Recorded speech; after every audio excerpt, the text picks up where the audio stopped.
जय मसीह की। स्वागत करते हैं हमारे संपूर्ण प्रिय दर्शकों को। नियति के साथ जुड़ने वाली महिलाएं इस कार्यक्रम के आज की इस कड़ी में। आज के दिन हमारे पास लीडिया है और मंदिरा है। आप दोनों को भी मैं यहाँ पर स्वागत करना चाहती हूँ।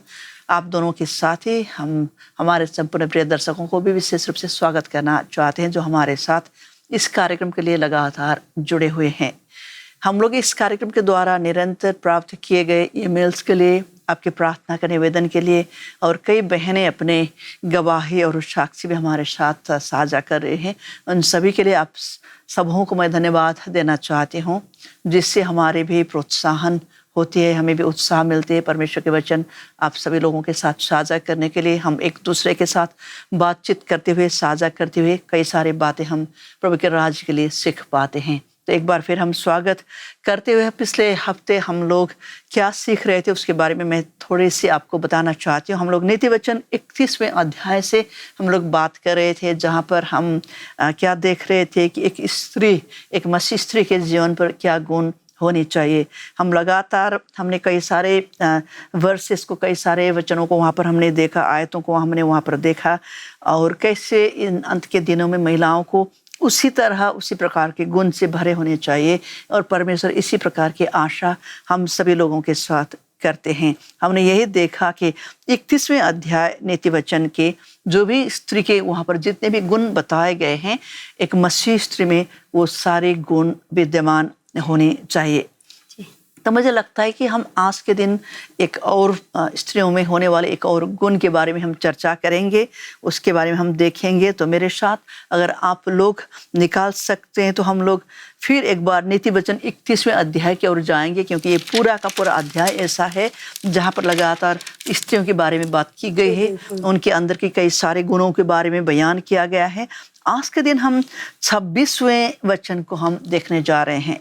तो आप वहाँ पर उस वचन को देख लें, आप उस वचन को पढ़ सकती है प्लीज। वो बुद्धि की बात बोलती है और उसके वचन कृपा की शिक्षा के अनुसार होते हैं। क्या आप लोग इस वचन पर कुछ टिप्पणी दे सकते हैं? अपने विचार को आप बता सकते हैं कि ये क्या बातें कर रहे हैं, इसका मतलब क्या है? जी, यहाँ पर वचन कहता है कि वह बुद्धि की बात बोलती है और उसके वचन कृपा की शिक्षा के अनुसार है।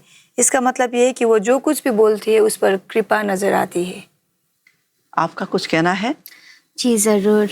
यहाँ पर बाइबल कहते हैं कि जो भी परमेश्वर का बुद्धि से भरे हुए जो स्त्री होते हैं वो बुद्धि की ही बात करते हैं। हाँ, जो बुद्धि, ईश्वर का दिया हुआ बुद्धि से परिपूर्ण स्त्री बुद्धि की बातें करती है। बिल्कुल सही बात है ना। तो इससे हम यह समझ पाते हैं कि जितने भी स्त्री बातें करते हैं वो सब कुछ बुद्धि की बात नहीं बोलती। तो आपका क्या कहना है इस पर? बिल्कुल सही बात आपने कहा है कि अगर सभी स्त्रियां बुद्धि से भरी बातें बोलती तो वचन ऐसा कभी नहीं कहा था। क्योंकि कई सारी स्त्रियां ऐसी भी होती हैं जो बुद्धि की बातें कभी नहीं करती। कोई अपने मूढ़ता के कारण अपने जीवन को सर्वनाश भी करती है। हमने कई सारे ऐसी स्त्रियों के बारे में देखा है।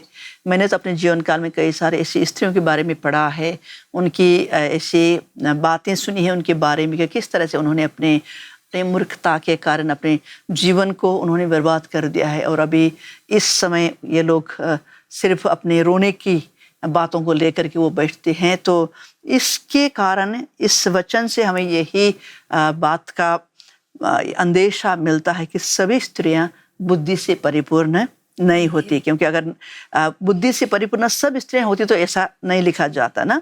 इससे यहाँ पर दूसरा सवाल ये भी खड़ा होता है कि बिना बुद्धि की बातें क्या कर सकता है? अगर कोई ऐसा व्यक्ति है जिसके पास बुद्धि नहीं है, तो ऐसे बिना बुद्धि वाले लोग, ऐसा बिना बुद्धि वाले बात जो भी है वो क्या कुछ कर सकता है? ये तो सोचने वाली बात है ना। जी, लेकिन मुझे एक वचन याद आया जो आपके प्रश्न का जवाब देगा। ठीक है। तो हम इस समय देखते हैं नीति वचन 14वें अध्याय के पहला पद। हर बुद्धिमान स्त्री अपने घर को बनाती है, पर मूर्ख स्त्री उसको अपने ही हाथों से ढा देती है। ये तो कितना अद्भुत जवाब है ना। बहुत ही सामर्थ्य वचन है ये। यहाँ पर बुद्धिमान स्त्री को घर के बनाने की बात कही गई। बुद्धिमान स्त्री अपने घर को क्या करती है? बना देती है। लेकिन एक मूढ़ स्त्री भी होती है जो अपने बने बनाए घरों को अपने हाथों से ढहा भी देती है। अगर हमारे बात बुद्धि से भरे हो और उस बात में प्रभु की सब कुछ हो उसके बातों में, तो हम ज़रूर एक घर को निर्माण कर सकते हैं।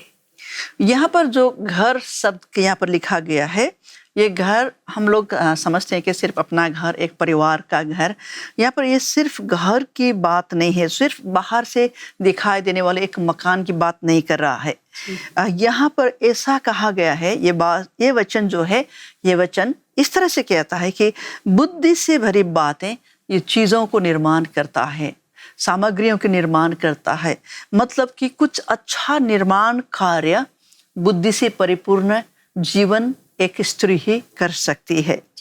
इससे हम कई सारे ऐसी बातों को बना सकते हैं। मतलब जैसा कि ऐसी बातें, इस तरह का बात होता है इन दिनों में कि कई सारे लोग अपने बने बनाए घरों को अपने ही व्यवहारों के कारण, अपने ही मूढ़ता के कारण बिगाड़ते हैं। जैसे आपने उस वचन में पढ़ा ना, 14वें अध्याय के पहले वचन जो नीति वचन का था, वहाँ पर एक स्त्री द्वारा बनाने का कार्य के बारे में भी कहा गया है, और एक ही स्त्री के द्वारा और दूसरी स्त्री के द्वारा ही अपने हाथों से ढहा देने की बात भी कही गई है। तो इसका मतलब है कि बनाने अथवा निर्माण करने के लिए और उसको बिगाड़ने के लिए और या उसको ढहाने के लिए सभी जो कार्य है, ये कार्य हमारे हाथों के द्वारा संभव है। तो किस तरह के हाथों के द्वारा संभव है?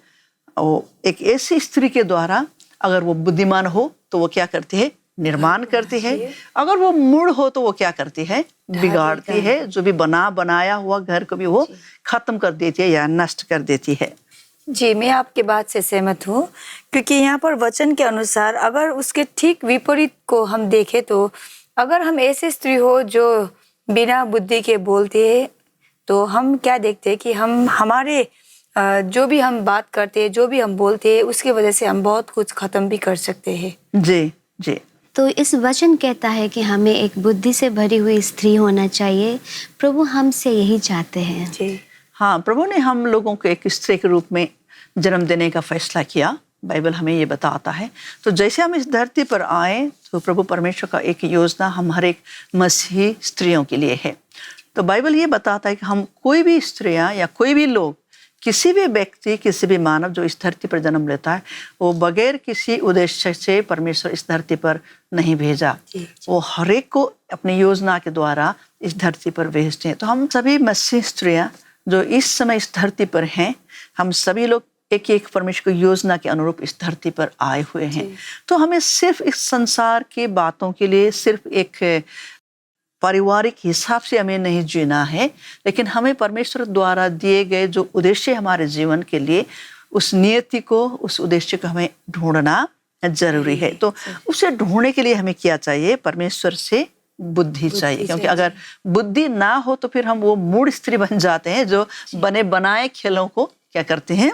बिगाड़ते हैं। तो प्रभु हमसे ये चाहते हैं। और इस वचन जो 26वें आयत हमने अभी पढ़ा, उसका दूसरा भाग इस तरह से कहता है, उसका दूसरा भाग ये कहता है, और उसके वचन कृपा की शिक्षा के अनुसार होते हैं। यहाँ पर दो शब्द पर मैं आप दोनों का ध्यान को आकर्षित करना चाहूँगा।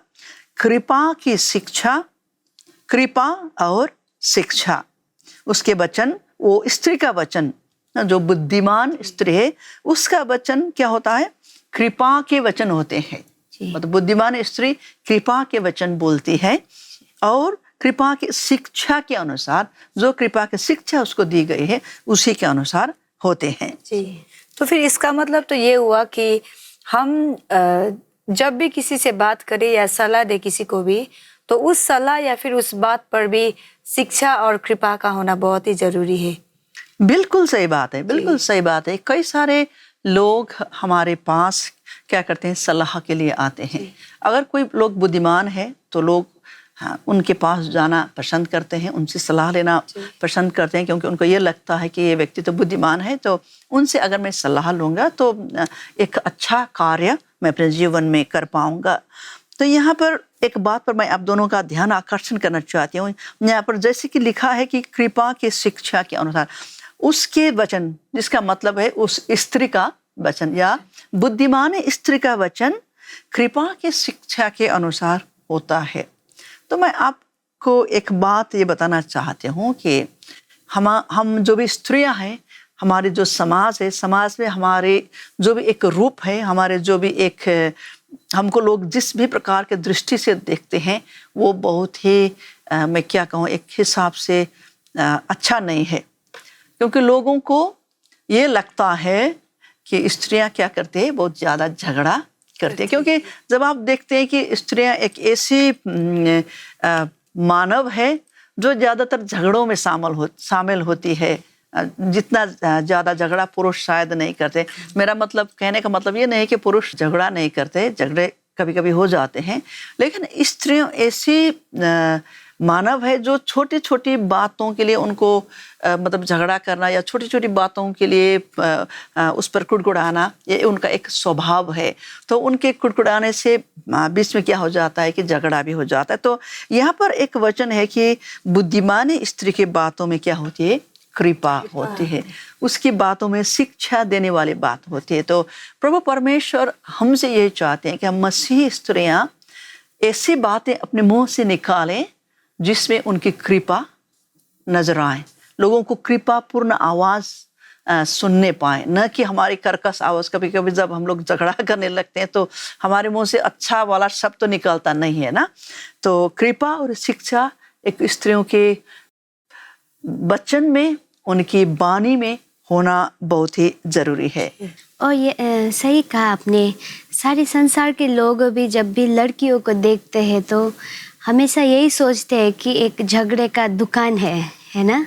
हाँ, ये बात तो सही है, क्योंकि लड़के, विशेष रूप से लड़कियां और स्त्रियां, छोटी छोटी बातों पर भी उनको गुस्सा आ जाता है, वो चिड़चिड़ाने लगती है, कुड़कुड़ाने लगती है और घरों पर भी लोगों को परेशान करती है। अगर वो किसी बात अपने पति को बताती है कि आप शाम को ये करिएगा, आप शाम को इस चीज़ को लेकर के आइएगा, अगर वो ना लाए तो फिर पूरा शाम को घर झगड़े वाले घरों में परिणत हो जाएगा, क्योंकि वो उसके पीछे लगी रहती है। एक बार मतलब ये सब भी हो सकता है कि पति भूल गए हो या व्यस्त हो गए हो, लेकिन वो स्त्री जब तक पति ना लाए तब तक उसके पीछे ही लगी रहती है ना। मतलब इससे क्या हो जाता है कि घर में एक ऐसा माहौल उत्पन्न हो जाता है जहाँ पर बच्चे भी रहना पसंद नहीं करते। तो लोग ऐसे ही सोचते हैं कि जहाँ पर स्त्रियाँ ज़्यादा होती है वहाँ पर क्या होता है, बात बतंगड़ हो जाता है, फिर एक दूसरे से झगड़ा करने का एक कारण बन जाता है। अभी हम जिस भी बात पर साझा कर रहे थे, ये हम ऐसा नहीं कह सकते कि हर स्त्री ऐसा ही होता है। बिल्कुल बिल्कुल जी, हम एक सामूहिक रूप में एक स्त्री के बारे में चर्चा कर रहे हैं। जी जी जी। लेकिन मुझे लगता है कि अब समय आ गया है कि हम मसीही स्त्रियों को ये बातों को बदलनी चाहिए। बिल्कुल सही बात। हमें एक ऐसी स्त्री होनी चाहिए जो नीति वचन 31वें अध्याय पर, जैसे परमेश्वर ने कहा है कि एक मसीही स्त्री के जीवन पर ये सब कुछ होना चाहिए, क्योंकि उन्होंने बहुत सारे गुणों के बारे में बात किया है। जी, तो मुझे लगता है कि वो अब हमें ही बदलने की जरूरत है। और उसी के साथ हम यहाँ पर देखते हैं कि हमें एक ऐसी स्त्री बनना चाहिए जो लोगों को शिक्षा दे, और हमारे वचन में कृपा जरूर होनी चाहिए, क्योंकि यहाँ पर वचन कहता है कि वचन की शिक्षा के अनुसार होते, उसके जो भी वचन होता है वो शिक्षा के अनुसार होता है। तो हमें अब से क्यों ना हम निर्णय ले कि हम जिसे भी सलाह देंगे या फिर हम जिससे भी बात करेंगे, आज वो लोग हमें कह सके कि सच में जब आप मुझे सलाह दे रही थी तो वहाँ पर मैंने परमेश्वर की कृपा को देखा और वहाँ से मैंने कुछ शिक्षा भी पाया। तो ये एक गवाही का जीवन होगा। बहुत बढ़िया बात आपने कही है ना, बहुत ही बढ़िया। ऐसा ही परमेश्वर हमसे आशा करते हैं, क्योंकि हम सर्वशक्तिमान परमेश्वर के बच्चे हैं। तो परमेश्वर जो सर्वशक्तिमान है, जो महाराजा है, धर्मशास्त्र बाइबल ये कहता है कि उनका जो सिंहासन है वो सबसे ऊंचा सिंहासन है।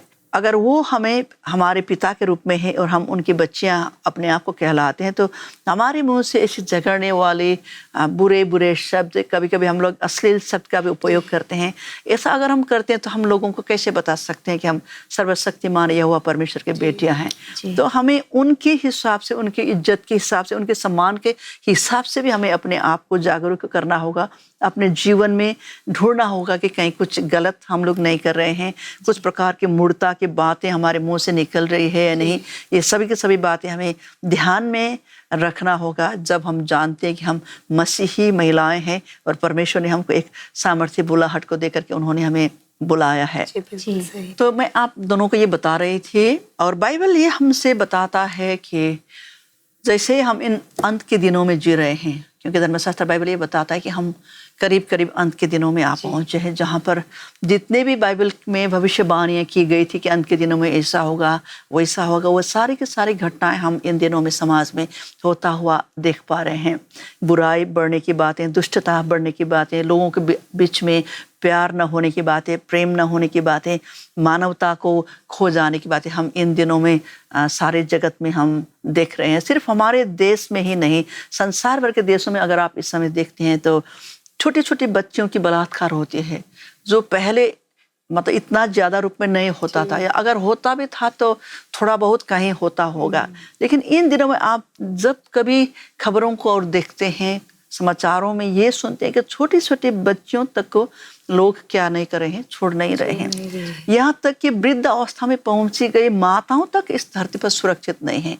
इसके अलावा लड़कों तक ही सुरक्षित नहीं है। मतलब लोगों का मन इतना भ्रष्ट हो चुका है, मतलब उनका दिमाग इतना भ्रष्ट हो गया है कि लोग मानवता की सारी हदें उन्होंने अपने जीवन से पूरी तरह से खत्म किया है। कभी कभी मुझे ये लगता है संसार की अवस्था को देख कर के शायद कोई जानवर भी इतना ज़्यादा करने में शायद चूकता हो जो आज के दिन मनुष्य कर रहे हैं। तो इन सारी बातों को देखकर बाइबल में जो भी वचन लिखा है वो सारे के सारे पूरी होती हुई दिखाई दे रहा है। और धर्मशास्त्र बाइबल में विशेष रूप से भजन संग्रह 68वें अध्याय के 11वें वचन में एक सामर्थ्य बात महिलाओं के लिए लिखी गई है। यद्यपि हमारा जो हिंदी का वर्षन है, हिंदी का जो भी अनुवाद है, उसमें बहुत ही स्पष्ट तरीके से लिखा नहीं गया है, क्योंकि हमारे हिंदी में इतना ज़्यादा उसका अनुवाद नहीं है। हमारे सिर्फ 1 या 2 अनुवाद है, लेकिन अंग्रेजी में कई सारे अनुवाद है। तो अंग्रेजी में मैं चाहूँगी कि मंदिर आप पढ़ दें और उसी के हिसाब से आप हिंदी में भी पढ़ देंगे तो हम उसका थोड़ा सा विस्तार से उस पद को हम देखेंगे कि इन अंत के दिनों में परमेश्वर महिलाओं के लिए क्या चाहते हैं, क्या अपेक्षा रखते हैं। जी, भजन 68वें अध्याय के 11वें पद, 11वें वचन इंग्लिश में पढ़ूंगी। जी। The Lord gives the command, the women who proclaim the good tidings are a great host. प्रभु आज्ञा देता है तब शुभ समाचार सुनाने वालियों की बड़ी सेना हो जाती है। धन्यवाद। आप सभी लोग, दर्शक लोग भी यहाँ पर देख सकते हैं, हम सभी लोग यहाँ पर क्या देख सकते हैं कि परमेश्वर ने इन अंत के दिनों में एक बड़ी योजना के साथ हम मसीह स्त्रियों को खड़ा करने का उन्होंने उद्देश्य लिया है। तो उनका एक उद्देश्य ऐसा है कि इन अंत के दिनों में शुभ समाचार सुनाने वालियों, यहाँ पर एक स्त्रीलिंग शब्द का प्रयोग किया गया है हिंदी में। तो सुनाने वालियों का मतलब है कि स्त्रियों का एक झुंड। तो प्रभु परमेश्वर इन अंत के दिनों में एक बड़ी सेना को वो खड़ा करने जा रहे हैं, स्त्रियों की एक बड़ी सी सेना। तो हमें अचंभित भी लगता होगा कि परमेश्वर स्त्रियों के कैसे सेना खड़ा करेंगे, लेकिन हमें इतना ज़्यादा अचंभित होने की भी ज़रूरत नहीं है, क्योंकि इन दिनों में हम देख पा रहे हैं कि हमारे देश भारतवर्ष में भी कई सारे स्त्रियों की फौज है, महिलाएं पुरुषों के बराबर वो ये लोग मतलब सेना में भर्ती हो जाते हैं। तो बड़े बड़े कार्य ये लोग करते हैं। अभी सारे के सारे कार्य अन्य क्षेत्रों में भी स्त्रियां करने लगी हैं। तो यहाँ पर जो शब्द लिखा गया है, जो वचन लिखा गया, यहाँ पर एक भविष्यवाणी की गई है कि अंत के दिनों में प्रभु परमेश्वर आज्ञा देते हैं कि अंत के दिनों में एक बड़ी सामर्थ्य सेना परमेश्वर खड़ा करने वाले हैं। और वो सेना किसकी होगी? स्त्रियों की होगी। तो आपको ये पता है कि स्त्रियां जो भी सेना में होगी, तो सेना में जाने के लिए, सेना में भर्ती होने के लिए सेना के कई सारे शर्तें होती है, प्रावधान होते हैं। हर कोई सेना में नहीं जा सकता, क्योंकि सेना के लिए आपको शारीरिक योग्यताएं कई सारे होने चाहिए। अगर आपके पास वो ना हो तो आप सेना में भर्ती ना हो पाएंगे। उसके बाद बड़े कड़े अनुशासन के अंदर आपको रहना होगा। तो इसीलिए हम लोग देखते हैं कि जो लोग सैनिक हैं वो बड़े अनुशासन में रहते हैं। हम लोग जो सामान्य लोग हैं, हमारे जैसे वो लापरवाह नहीं होते हैं। तो एक सामर्थ्य और एक शक्तिशाली सैन्य के रूप में परमेश्वर हमें तैयार कर रहे हैं। एक मसीही वो स्त्रियों को बुला रहे हैं उस सैन्य में भरना होने के लिए। किस कार्य के लिए वो ऐसा करते हैं? हाँ, ये कार्य इस कार्य के लिए है कि प्रभु यीशु मसीह बहुत ही जल्द वापस इस धरती पर आ रहे हैं। तो उनके दूसरे जो आगमन है, उनके आगमन पर लोगों को तैयार करने के लिए, उनकी इस आगमन पर सारे जगहों पर जा करके परमेश्वर के राज्य की जो आने वाले जो उनके राज्य है, उनके राज्य की वृद्धि के लिए वे अपने सैनिकों की तैयारी कर रहे हैं। और ये बड़ी अच्छी बात है, बहुत बड़ी एक हम मसीह स्त्रियों के लिए बहुत ही एक सामर्थ्य बात भी है, एक बड़ी ही धन्य बात भी हमारे लिए कि उन्होंने हम जैसी स्त्रियों को भी छोड़ा नहीं। यहाँ पर इन अंत के दिनों में जैसे कई सारे भविष्य वक्ताओं के लिए उन्होंने एक जगह को रख दिया, बुलावा दिया है। प्रेरितों के लिए उन्होंने बुलावा दिया है। जो पंचदलीय जो सेवकाई करते हैं कलीसिया में, हर प्रकार की सेवकाई के लिए शिक्षक है, वहाँ पर पासवान है, प्रचारक है। तो हर एक के लिए उन्होंने इन अंत के दिनों में एक विशेष बुलावा दिया। और उन्होंने हम महिलाओं को कभी भूले नहीं। तो उन्होंने हम महिलाओं को भी एक सामर्थ्य बुलावा दिया है। और वो बुलावा है कि इन अंत के दिनों में वो एक सामर्थ्य सेना को खड़ा करना चाहते हैं। और वो सेना स्त्रियों के द्वारा होगी। और सेना में जाने के लिए हम स्त्रियों को इन सारी गुणों से भरे हुए होना चाहिए। हमें बेकार में अपने मुंह से हर प्रकार की बातों को निकालने से क्या करना चाहिए? बचना चाहिए, है ना? मंदिरा, कुछ कहना चाहेंगे आप इसके बारे में? जी, जब आप ये गुण के बारे में बता रही थी तो मैं सोच रही थी कि जब हम एक पेड़ को देखते हैं तो उसमें जितना ज्यादा फल होता है उतना ही वो झुकता है। सही बात है, सही बात तो है। इसीलिए अगर हम स्त्रियों में भी ये सारे गुण होंगे तो हम भी और परमेश्वर के सामने हम झुक सकते हैं। और जितने भी लोग हैं वो लोग हमारे फल का उपभोग कर सकते हैं। जैसे जब हम उन्हें सलाह देते हैं तो वो हमारे सलाह में परमेश्वर की कृपा को पाएंगे, शिक्षा को पाएंगे। बिल्कुल बिल्कुल। और उसी तरह जैसे हम पिछले सप्ताह हम बात कर रहे थे बल के बारे में, प्रताप के बारे में, तो ये सब गुण जब हम में होंगे तो हम झुककर लोगों की सेवा कर सकते हैं और हम झुककर भी परमेश्वर के सामने जा सकते।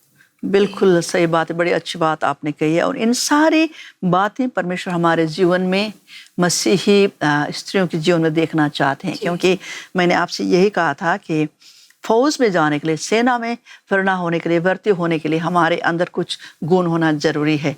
वैसे हर कोई सेना में भरना नहीं हो सकता है। तो मुझे ये लगता है कि इन सभी बातें, बुद्धि, ये जो नम्रता है, जो कृपा की बात हमने आज के दिन सीखा है, शिक्षा के बारे में हमने ये जो सीखा है, इन सभी की सभी बातें अगर परमेश्वर हमारे अंदर वो डाल पाएंगे या हम उनके लिए तैयार करेंगे अपने आप को, तो निश्चय ही उस बड़ी सेना में हमारा भी वो भाग को वो रखेंगे, जहाँ पर वो हम उनकी महिमा के लिए, उनके राज्य की वृद्धि के लिए हम लोग उनके लिए हम लोग अपने जीवन को क्या कर सकते हैं? उपयोग कर सकते हैं।